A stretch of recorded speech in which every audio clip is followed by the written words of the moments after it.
அந்த மியூசிக் தான் அவங்க 2 பேரையும் ஒன்றா சேர்த்துச்சு. லவ் அங்கேயே ஸ்டார்ட் ஆயிடுச்சே. சொல்லியாச்சு சொல்லியாச்சு, இதெல்லாம் சொல்லியாச்சு. அப்போ என்னதான் மேம் சொல்றது? இதுக்கு மேல நம்ம ஒன்னும் சொல்ல வேணாம். நம்ம ஆளுங்க தானே நம்மள இவ்ளோ தூரம் சப்போர்ட் பண்ணி கூட்டிட்டு வந்தாங்க. அவங்களுக்கு தெரியாதா அவங்களோட பெஸ்ட் ஹாலிடேஸ் நம்ம கூட தான்னு? கரெக்ட் தானே? GT Holidays, South India's #1 travel brand. Touring talkies ரசிகர்களுக்கு வணக்கம். வாங்க லஞ்ச் நிகழ்ச்சிக்கு போகலாம்.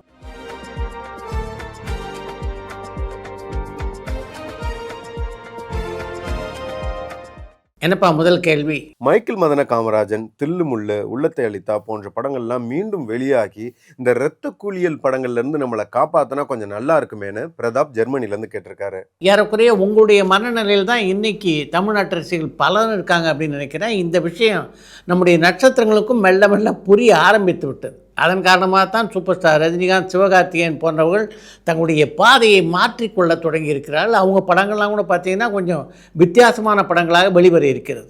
ஓடிடியிலிருந்து மக்களை தியேட்டருக்கு கூட்டு வர்றதுக்கு சினிமா சம்மந்தப்பட்டவங்க ஏதாவது புது முயற்சி செய்யலாம்னு அம்பத்தூர்ல இருந்து கண்ணன் கேட்டிருக்காரு.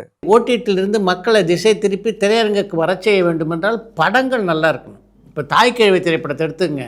அந்த படம் ஜனங்களுக்கு ஈர்த்ததன் காரணமாக தானே தியேட்டருக்கு அந்தளவு கூட்டம் வருது, மிகப்பெரிய வெற்றி படமாக இருக்குது. அது மாதிரி பல படங்களுடைய வெற்றியை சொல்லலாம். அது போன்று மக்கள் ரசிக்கத்தக்க அளவிலே படம் எடுத்தாவே ஓடிடியுடைய தாக்கம் குறைந்துவிடும். ஃப்ரேம் அண்ட் ஃபேம் அவார்ட் ஃபங்க்ஷனில் குஷ்பு வந்திருந்தாங்க. அதில் அவங்க ரொம்பவே ஒல்லியாக இருந்தாங்களே, இதுக்கு காரணம் அவங்களோட டயட்டா இல்லை அவங்களோட உடல்நிலை எதுவும் சரியில்லையான்னு திருச்சியிலிருந்து பிரசன்னா கேட்டிருக்காரு. குஷ்புடைய உடல்நிலையில் எந்த பிரச்சனையும் இல்லை, அவராகத்தான் இழைக்க வேண்டும் என்று டயட் இருந்து இழைத்தார். சினிமாவில் டைரக்டர் ஷாட் அப்படின்னா என்னன்னு ஸ்ரீராம் ஸ்ரீரங்கத்திலேருந்து கேட்டிருக்காரு.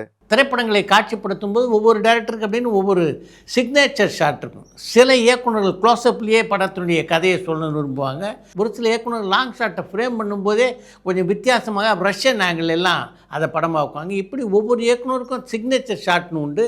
அதுதான் டைரக்டருடைய ஷாட் என்று அழைக்கப்படும். தடயம் சீரீஸ் ஃபர்ஸ்ட் பார்ட் ரொம்பவே நல்லா இருந்துச்சு. அதோட 2ஆம் பாகம் வருமா, அப்படி வந்தால் எப்போ வரும் அப்படின்னு குமரேசன் திருவண்ணாமலையிலேருந்து கேட்டிருக்காரு. உங்களை மாதிரி பல ரசிகருடைய வரவேற்பு தடயம் வெப்சீரிஸ் கிடைச்சா நிச்சயமாக அதனுடைய பார்ட் 2 விரைவிலேயே உருவாகும். கௌதமனன் சார் அவருடைய மொத்த கடனையும் அடைச்சிட்டாரான்னு சரவணன் காஞ்சிபுரத்துலேருந்து கேட்டிருக்காரு. கௌதம் வாசுதேவன் என்னென்ன படங்களில் நடிக்கிறாரு, அடுத்து என்ன படத்தை இயக்க இருக்கிறாரு, இது வரைக்கும் அவர் இயக்கத்திலே என்னென்னலாம் வெற்றி படங்கள், இது மாதிரிலாம் கேள்வி கேட்டுட்டு இருந்த நீங்கள் கௌதம் வாசுதேவன் கடன் மொத்தம் அடைச்சிட்டாரா, யார் யார்கிட்டெல்லாம் கடன் வாங்கியிருக்காரு, எப்போ அதெல்லாம் அடைக்க போகிறார் அப்படின்னு கேள்வி கேட்க ஆரம்பிச்சிருக்கீங்க. இது ஆரோக்கியமானதா? எல்லைக்கை படத்தோடைய ஆடியோ லான்ச் எப்போ நடக்கும்னு சரவணன் காஞ்சிபுரத்துலேருந்து கேட்டிருக்காரு. எல்லைக்கை திரைப்படத்தை பொறுத்த வரைக்கும் அந்த படத்துடைய வெளியீட்டு தேதி இன்னும் முடிவாகலை. அந்த படத்தினுடைய வெளியீட்டு தேதி முடிவானதுக்கு பின்னால் தான் அந்த படத்தினுடைய பாடல் வெளியீட்டு விழாலாம் நடக்கும். இயக்குனர் பாலாவுடைய உடல்நிலை இப்போ எப்படி இருக்கு, அடுத்து டைரக்ஷன் தொடங்குவாரான்னு மும்பையிலிருந்து விஷால் கேட்டிருக்காரு. பாலாவுடைய உடல்நிலை இப்போ சீராகவே இருக்குது. மிக விரைவிலேயே அவருடைய படத்துடைய படப்பிடிப்பு தொடங்க வாய்ப்பு இருக்குது. வரலாறு படம் ரிலீஸ் ஆகி 20 வருஷம் ஆயிடுச்சு. கேஎஸ்.ரவிக்குமார் சாரை கூப்பிட்டு வரலாறு படம் சம்மந்தப்பட்ட சிறப்பு நேர்காணல் ஒன்று டூரிங் டாக்ஸில் பதிவேற்றம் பண்ண முடியுமான்னு சூலூர்லேருந்து பத்ரி கேட்டிருக்காரு. நீங்கள் சொல்லியிருக்கிறது நல்லது ஒரு யோசனை தான். வரலாறு திரைப்படத்தை பற்றி கேஎஸ்.ரவிக்குமார்கிட்ட பேச முயற்சி பண்ணுறேன். மதுரை டு தேனி வழி ஆண்டிப்பட்டி அப்படிங்கிற படத்தோடைய 2ஆம் பாகம் சீக்கிரமே வெளிவரும்னு அந்த படத்தோடைய இயக்குனர் ரதிபாலா அப்பவே சொல்லியிருந்தாரு. ஆனால் இப்போ வரைக்குமே அதை பற்றின எந்த அப்டேட்டுமே இல்லையே, ஏன்னு ஐயப்பன் நெல்லையிலிருந்து கேட்டிருக்காரு. இன்றைக்கு சினிமா உலகம் பல சிக்கல்களை சந்தித்து கொண்டிருக்கிறது. நீங்கள் குறிப்பிட்டிருக்கிற அந்த படம் ஆரம்பமாகாததுக்கு அது கூட ஒரு காரணமாக இருக்க வாய்ப்பு இருக்குது. தமிழ் சினிமாவுக்கு கிடைச்ச மிக நேர்த்தியான குணச்சித்திர நடிகையா ரேச்சல் ரெபேக்காவை சொல்லலாமான்னு முகமது மதுரையிலேருந்து கேட்டிருக்காரு. தாராளமாக சொல்லலாம். ரேச்சல் ரெபேக்காவை பொறுத்த வரைக்கும் எந்த கதாபாத்திரம் ஏற்றாலும் அந்த கதாபாத்திரமாகவே மாறிவிடக்கூடிய அந்த ஆற்றல் அவருக்கு இருக்குது. அதன் காரணமாக தான் அவருடைய நடிப்பு அத்தனை தத்ரூபமாக ரசிக்கும்படியாக எல்லா படங்களிலும் அமைகிறது.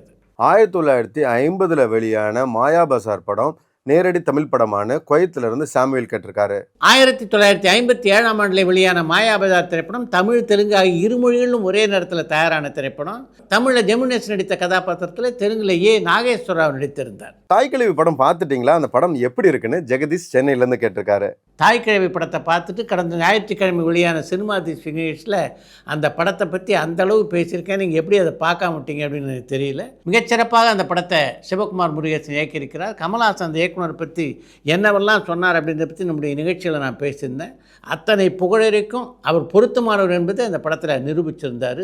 ராதிகாவை பொறுத்த வரைக்கும் அவருடைய லைஃப் டைமில் இது ஒரு முக்கியமான கதாபாத்திரம். ஒரு படம் விமர்சன ரீதியாக வெற்றி அடைஞ்சு அதே படம் வசூல் ரீதியாக தோல்வி அடைஞ்சதுன்னா அதை தோல்வி படம்னு எடுத்துக்கணுமா, இல்லை அது காலத்தால் அழியாத ஒரு கலைப்படமாக எடுத்துக்கணுமான்னு தேவிப்பட்டினத்திலேருந்து வினித் கேட்டிருக்காரு. விமர்சகர்களால் பாராட்டப்பட்டு வசூல் ரீதியாக ஒரு படம் வெற்றி பெறலை அப்படின்னும் போது காலத்தால் அழிக்க முடியாத கலைப்படைப்பாக அந்த படத்தை கொண்டாடலாம், அதை பற்றி தவறில்லை. ஆனால் அதை ஒரு வெற்றி படம் அப்படின்னு சொல்ல முடியாது. ஒரு படம் வசூல் ரீதியாக வெற்றி பெற்றால் தானே அந்த படத்தை வெற்றி படம் அப்படின்னு சொல்ல முடியும். டி ராஜேந்தர், பாக்யராஜ், எஸ்வி சேகர் போன்றவங்க நடத்திட்டு வந்த பத்திரிகைகள் இப்போவும் இருக்கான்னு வேல் காஞ்சிபுரத்துலேருந்து கேட்டிருக்காரு. டி ராஜேந்தர், பாக்யராஜ், எஸ்வி சேகர் ஆகிய மூவரும் நடத்திய எந்த பத்திரிகை இப்போ தொடர்ந்து வரல. தமிழ் பட தயாரிப்பாளர்கள் தங்களுடைய படங்களுக்கு இன்சூரன்ஸ் செய்கிறாங்களான்னு வசந்த் பெங்களூர்லேருந்து கேட்டிருக்காரு. மிகப்பெரிய நட்சத்திரங்களை விற்று படம் எடுக்கின்ற ஒரு சில திரைப்பட நிறுவனங்கள் இப்போ இன்சூரன்ஸ் பண்ணுறாங்க. ஆனால் இன்சூரன்ஸ் பண்ணணும் அப்படின்ற நடைமுறையை எல்லா தயாரிப்பாளர்களும் கடைபிடிப்பதாக தெரியல. பாலுமகேந்திராவோட படங்கள்ல தனித்துவம் இது அப்படின்னா என்ன சொல்வீங்கன்னு விஜய் திண்டுக்கல்ல இருந்து கேட்டிருக்காரு. பாலுமகேந்திராவுடைய படங்களில் உள்ள தனித்துவம்னா அது அவருடைய கதை சொல்கின்ற பாணி தான். அந்த விஷயத்தில் தான் மற்ற எல்லா இயக்குநர்களிடமிருந்தும் மாறுபடுகிறார் பாலுமகேந்திரா. சாமி படத்துடைய வெற்றி விழாவில் சூப்பர் ஸ்டார் ரஜினிகாந்த் இயக்குனர் ஹரியை ரொம்பவே பாராட்டியிருந்தார். அப்படி இருந்துமே இவங்க 2 பேருமே இணைஞ்சு ஏன் எந்த படமுமே பண்ணலை, அல்லது இணைஞ்சு படம் பண்ணுறதுக்கான ஏதாவது பேச்சுவார்த்தை நடந்துச்சான்னு திருச்சியிலேருந்து மனோஜ் கேட்டிருக்காரு. இயக்குனர் ஹரியும் ரஜினியும் இணைந்து பணியாற்றலைன்னா அதுக்கு தனிப்பட்ட காரணங்கள்லாம் எதுவும் இல்லை. அப்படி ஒரு வாய்ப்பு சரியாக அமையலை, அவ்வளவுதான். பிரபுதேவா தமிழ் சினிமாவில் ரொம்ப வருஷமாகவே இருக்காரு. அப்படி இருந்துமே ஒரு நல்ல கதையை தேர்வு செஞ்சு தனக்கான வெற்றி பாதையை அமைக்க தவறினது ஏன்னு சிவசெல்வன் மட்டக்களப்புலேருந்து கேட்டிருக்காரு. ஒரு நடிகர் வெற்றி பாதையை அமைத்துக் கொள்வது அப்படின்றது அவ்வளோ சுலபம்னு நீங்கள் நினைக்கிறீங்களா என்ன? நடிகருடைய ரசனையும் உங்கள் ரசனையும் ஒத்து போகணும். அப்போ தானே ஒரு திரைப்படம் வெற்றி பெற முடியும். அப்படி ஒரு சில படங்கள் பிரபுதேவாவுக்கு முதல்ல அமைஞ்சானா, சமீப காலமாக அமையலைன்னா அவருடைய ரசனையோடு நீங்கள் ஒத்து போகாது தான் அதுக்கு முக்கியமான காரணம். 8 தோட்டாக்கள் வெற்றி, கோமாளி பிரதீப் ரங்கநாதன், ஜமா பாரி இளவழகன், டூரிஸ்ட் ஃபேமிலி அபிஷன், நிறைய எழுதும் சுரேசரித்திரம் மணிகண்டன், இப்படி எல்லாருமே தங்களை தாங்களே தயாரித்தோ இயக்கியோ தான் ஒரு நடிகர்களாக முன்னிறுத்திக்கிறாங்க. ஏன் இப்போ உள்ள இயக்குநர்களோ தயாரிப்பாளர்களோ புதுமுகங்களை வச்சு படம் இயக்கிறது இல்லைன்னு பெருந்தமிழன் பாண்டிச்சேரியிலேருந்து கேட்டிருக்காரு. நீங்கள் குறிப்பிட்டிருக்கின்ற 4 இயக்குநர்களையே எடுத்துங்க. இவங்களாம் தங்களுடைய சொந்த படங்களையா கதாநாயகர்களானாங்க? ஏதோ ஒரு தயாரிப்பாளர் இவங்களை வச்சு படம் எடுத்து தானே இவங்க கதாநாயகர் ஆனாங்க. அப்படி இருந்தும் தயாரிப்பாளர் இவங்களெல்லாம் ஆதரிக்கலை அப்படின்ற மாதிரி உங்களுடைய கேள்வியை கேட்டிருக்கீங்க. இயக்குனர் சுரேஷ் ராஜகுமாரியோட அடுத்த படம் என்னன்னு தவமணி கள்ளக்குறிச்சியிலேருந்து கேட்டிருக்காரு. சிறை என்ற அற்புதமான படத்தை தந்த சுரேஷ் ராஜகுமாரி தன்னுடைய அடுத்த படைப்பு என்ன அப்படின்றத பற்றி இன்னும் முடிவு எடுக்கலை. கூலி படத்துக்கு அப்புறம் ஸ்ருதிஹாசன் எந்த படத்தில் நடிக்கிறாங்கன்னு கண்ணன் நெல்லையிலேருந்து கேட்டிருக்காங்க. ஸ்ருதிஹாசன் இப்போ தமிழில் எந்த ஒரு திரைப்படத்திலும் நடிப்பதாக தெரியல.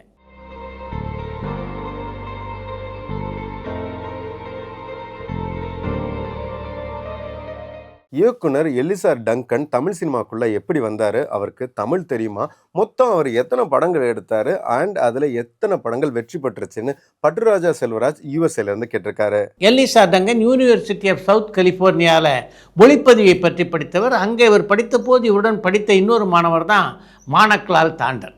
இந்த மானக்லால் தாண்டனுடைய தந்தை இருக்கார், அவர் மிகப்பெரிய செல்வந்தர்.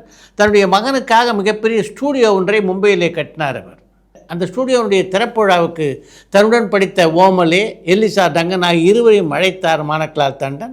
சில காரணங்களால் அந்த ஸ்டூடியோ மிகப்பெரிய வெற்றிகரமாக அமையலை. ஆனாலும் மானக்லால் தாண்டனுக்கு திரைப்படங்களை இயக்கக்கூடிய வாய்ப்பு கிடைத்தது. அப்படி கிடைத்த ஒரு வாய்ப்பு தான் பக்த நந்தனார் படத்தை இயக்கக்கூடிய வாய்ப்பு. அந்த படத்தில் தான் கேபி சுந்தராம்பாள் நந்தனாராக நடித்தாங்க. அதற்காக மிகப்பெரிய ஊதியம் அவங்க வாங்கினாங்க அப்படின்றது உங்கள் எல்லாருக்கும் நல்லா தெரிஞ்ச விஷயம். அந்த படம் பெரிய வெற்றி படமாக அமையலை அப்படின்னாலும் மானக்லால் தாண்டனை தேடி பல பட வாய்ப்புகள் வந்தன. தன்னை தேடி வந்த எல்லா பட வாய்ப்புகளையும் ஏற்றுக்கொள்ள முடியாத ஒரு சூழ்நிலையில் தன்னுடைய நண்பரான எலிசா டங்கனை ஒரு படத்துக்காக சிபாரிசு செய்தார் மானக்லால் தாண்டன். அந்த படம் தான் சதி லீலாவதி என்ற திரைப்படம். இப்படித்தான் எலிசா டங்கனுடைய தமிழ் திரைப்பயணம் தொடங்கியது. அதற்கு பின்னால் 13 படங்களை இயக்கக்கூடிய வாய்ப்பினை பெற்றார் அவர். அவருக்கு தமிழ் சரளமாக பேச தெரியாது, ஆனால் பல தமிழறிஞர்களோடு பணியாற்றக்கூடிய வாய்ப்பு அவருக்கு அமைந்தது. அவர் இயக்கிய படங்களில் சதிலீலாவதி, இரு சகோதரர்கள், அம்பிகாபதி, சகுந்தலை, மீரா, மந்திரகுமாரி போன்ற படங்கள் மிகப்பெரிய வெற்றி படங்களாக அமைந்தன. அடுத்து இன்று ஒரு தகவல். மக்கள் கலைஞர் ஜெய்சங்கர் ஜோசப் தலித்துடைய இயக்கத்திலே இரவும் பகலும் அப்படின்ற படத்தில் நடிக்க காரணமாக அமைந்தவர் அந்த நிறுவனத்தினுடைய ஆஸ்தான இசையமைப்பாளரான டிஆர் பாப்பா. ஒரு காலகட்டத்தில் சினிமாவில் வாய்ப்புகள் குறையிறது அப்படின்றது எல்லோரும் எதிர்கொள்கின்ற ஒரு விஷயந்தானே. அப்படி ஒரு நிலை டிஆர் பாப்பாவுக்கும் ஏற்பட்டது. அந்த காலகட்டத்தில் தான் தன்னுடைய மகளுக்கு திருமணம் செய்ய முடிவெடுத்தார் டிஆர் பாப்பா. ஒரு நண்பர்கிட்ட ஒரு பெருந்தொகையை கடனாக கேட்டிருந்தார். அவரும் நிச்சயமாக தருவதாக சொல்லியிருந்தார். திருமணத்தன்று மாலை வரை அந்த பணம் வந்து சேர்ந்ததா என்றால் இல்லை. யார் யாருக்கெல்லாம் டிஆர் பாப்பா பணம் கொடுக்கணுமோ அவங்கெல்லாம் டிஆர் பாப்பாவை நெருக்கத் தொடங்கினார்கள். என்ன பண்ணுறதுனே டிஆர் பாப்பாவுக்கு புரியல. அந்த நண்பர் நிச்சயமாக பணம் கொடுத்து உதவுவார் அப்படின்ற நம்பிக்கையில் இருந்த டிஆர் பாப்பா அவர் வரவே இல்லை திருமணத்துக்கு அப்படின்னு தெரிஞ்ச உடனே அதிர்ச்சியிலே உறைந்து போனார் என்று தான் சொல்ல வேண்டும். அந்த சந்தர்ப்பத்தில் தான் அந்த திருமண விழாவிலே கலந்து கொள்வதற்காக அங்கே வந்தார் ஜெய்சங்கர். டிஆர் பாப்பாவுடைய முகத்தை பார்த்தோன்னே ஜெய்சங்கருக்கு ஏதோ பிரச்சனை என்று புரிந்து விட்டது. ஆனால் டிஆர் பாப்பா கிட்ட என்ன பிரச்சனை, மணமகன் வீட்டில் ஏதாவது ப்ராப்ளம் பண்ணுறாங்களா, என்கிட்ட சொல்லுங்கள் நான் பேசுகிறேன் அப்படின்னு கேட்டார். இல்லை எந்த பிரச்சனையும் இல்லை அப்படின்னு சொல்லி டிஆர் பாப்பா சமாளித்த போது இவர்கிட்ட கேட்டால் நிச்சயமாக உண்மையை சொல்ல மாட்டார் என்பதை உணர்ந்து கொண்ட ஜெய்சங்கர் டிஆர் பாப்பாவுடைய மனைவிகிட்ட போய் என்ன பிரச்சனை என்று கேட்டார். இப்போ டிஆர் பாப்பாவுடைய மனைவி நடந்த விஷயங்கள் எல்லாத்தையும் ஒன்று விடாமல் அப்படியே ஜெய்சங்கர்கிட்ட சொன்னார். டிஆர் பாப்பாவுடைய மனைவி மொத்த பிரச்சனையும் சொன்னவுடனே கொஞ்சம் கோபத்தோடு டிஆர் பாப்பா பக்கத்திலே வந்து ஜெய்சங்கர், நான் ஒருத்தன் இருக்கிறதே உங்களுக்கு மறந்துடுச்சா, உங்களுக்கு ஒரு பிரச்சனைன்னா ஏன் என்னை கேட்கக்கூடாது நீங்கள் அப்படின்னு டிஆர் பாப்பாவுடன் கடிந்து கொண்டு விட்டு நேராக தன் வீட்டுக்கு வந்தார். திரும்ப வரும்போது அவருடைய கையில் ஒரு சூட்கேஸ் இருந்தது. அந்த சூட்கேஸ் அப்படியே டிஆர் பாப்பாட்ட கொடுத்துட்டு, இதில் உங்களுக்கு தேவையான அளவு பணம் இருக்குது, இது போதலைன்னா எனக்கு திரும்ப ஃபோன் பண்ணுங்கள், நான் பிரச்சனையை பார்த்துக்கிறேன். இன்றைக்கி நான் சினிமா உலகத்தில் இந்த நிலையில் இருக்கேன்னா அதுக்கு நீங்கள் தான் காரணம். அப்படி இருக்க எங்கிட்ட படம் கேட்க நீங்கள் தயங்கலாமா அப்படின்னு பாப்பாட்ட சொல்லிட்டு விடை பெற்றார் ஜெய்சங்கர். ஜெய்சங்கருடைய மனிதாபிமானத்தை பற்றி சொல்கிறதுக்கு பல சம்பவங்களை நம்முடைய நிகழ்ச்சியில் நம்ம பகிர்ந்துக்கிட்டு இருக்கோம். அது மாதிரியான ஒரு சம்பவமாகத்தான் இதையும் நான் பார்க்குறேன்.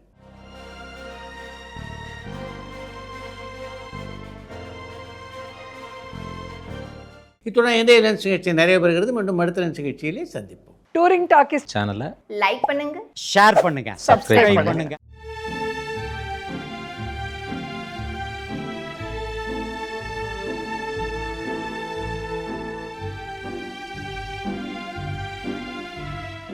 மறந்துடாதீங்க, பண்ணுவீங்க.